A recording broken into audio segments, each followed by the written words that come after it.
नमस्कार दोस्तों, राधे राधे। आज के वीडियो में आप सभी लोगों का स्वागत करती हूँ। एक बहुत अच्छा दिन है और इस अच्छे दिन पे मैंने सोचा कि क्यों ना एक ऐसी आपको कहानी सुनाऊं जिससे आपको एक सीख भी मिले और हमारे अध्यात्म के, हमारे धर्म, हिंदू धर्म के बारे में कुछ जानकारी भी आपको हासिल हो जाए। तो बहुत बार आपने लोगों को कहते सुना होगा कि हम प्याज और लहसुन नहीं खाते, और वहीं दूसरी तरफ आपने बहुत से लोगों को ये भी कहते हुए सुना होगा कि प्याज और लहसुन तो मैं कोई परेशानी नहीं है, खाना चाहिए, ये तो औषधीय गुणों से भरपूर है, तो इसलिए इसको क्यों ना खाएं। और वैसे भी ये पौधे हैं, यानी ये वनस्पति है, साग सब्जियां हैं, जमीन पे उगती हैं, तो इनका अशुद्ध होने का तो कोई कारण ही नहीं। वैसे बहुत पहले मैंने एक वीडियो इस पे ऑलरेडी बनाई थी, लेकिन मैं सोच रही हूँ आज सिर्फ बहुत सारी कहानियाँ, बहुत सारी पौराणिक कथाएं जुड़ी हुई हैं इस बात से, तो आज सिर्फ एक कथा के ऊपर मैं आप लोगों से बात करने वाली हूँ।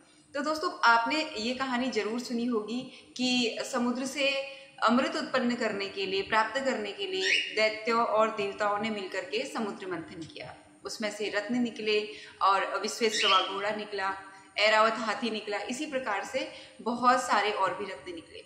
तो क्या हुआ कि जब अमृत की बारी आई, जब अमृत निकला, तो देवताओं और दैत्यों में इस बात के लिए संघर्ष, लड़ाई होने लगी कि इस अमृत को हम पिएंगे तो इस अमृत को हम पिएंगे।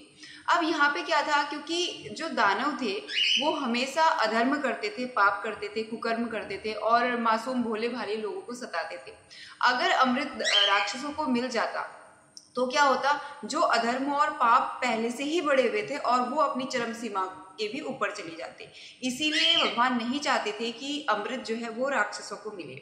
तो इसीलिए भगवान विष्णु ने मोहिनी रूप धारण किया और उन्होंने देवताओं, राक्षसों को कन्विंस किया, उनको मनाया कि वो उनको, क्योंकि वो बहुत सुंदर मोहिनी रूप में आए तो मंत्रमुग्ध हो गए राक्षस और उनकी बात मानते चले गए। अब क्या हुआ कि जब बारी आई अमृत को वितरित करने की, और देवताओं को ये बात पता थी, तो जब बात आई वितरित करने की अमृत, तो एक तरफ उन्होंने सारे देवताओं को बिठाया और दूसरी तरफ उन्होंने सभी राक्षसों को बिठाया। अब वहां पे एक राक्षस था जिसको इस बात पे संदेह हुआ कि कुछ तो गड़बड़ है, और वो देवताओं का रूप बना करके देवताओं वाली रूप में बैठ गया। अब उसके बाद क्या होता है, भगवान सबको अमृत पिलाते हैं और सबसे अंत में जो रो थी, जो पंक्ति थी, उसके सबसे अंत में बैठा हुआ था राक्षस, दैत्य बैठा हुआ था, तो वो भी अमृत का पान कर लेता है। अब जैसे ही वो अमृत का पान करता है तो भगवान को पता चल जाता है कि ये तो राक्षस है, तो भगवान भी अपने वास्तविक रूप में आ जाते हैं और अपने सुदर्शन से उस राक्षस का गला काट देते हैं। लेकिन तब तक राक्षस अमृत का पान कर चुका होता है। तो क्या होता है, जैसे ही भगवान उसका गला काटते हैं तो उसका जो रक्त था वो धरती पर गिर जाता है। अब धरती पे गिर जाता है क्योंकि वो अमृत पी चुका था, तो वो भी जीवित रहता है राहु और केतु के रूप में, और जो उसका खून धरती पर, जो छींटे, जो रक्त उसका धरती पर गिर जाता है, वो प्याज और लहसुन के पौधों, वनस्पति के रूप में उत्पन्न हो जाता है।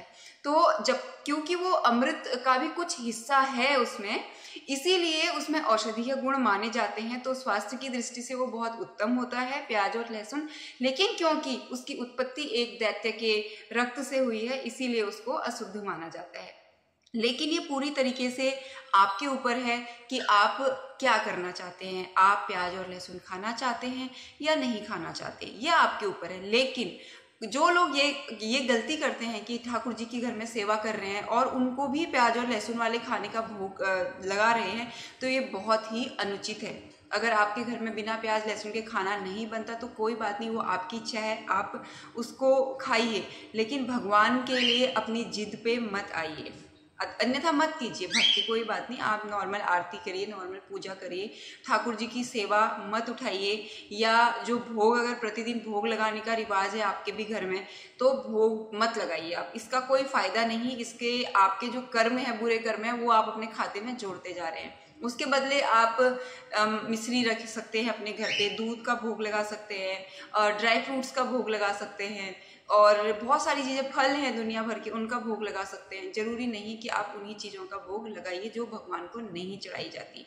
तो ये थी कहानी कि प्याज लहसुन क्यों नहीं खाना चाहिए, और ये सिर्फ एक कथा थी, और दूसरे वीडियो में दूसरी कथा के बारे में बात करेंगे। तब तक अपना ध्यान रखिए। अगर वीडियो पसंद आया तो मेरे चैनल को सब्सक्राइब करें, वीडियो को लाइक करें, शेयर करें। नमस्कार, राधे राधे।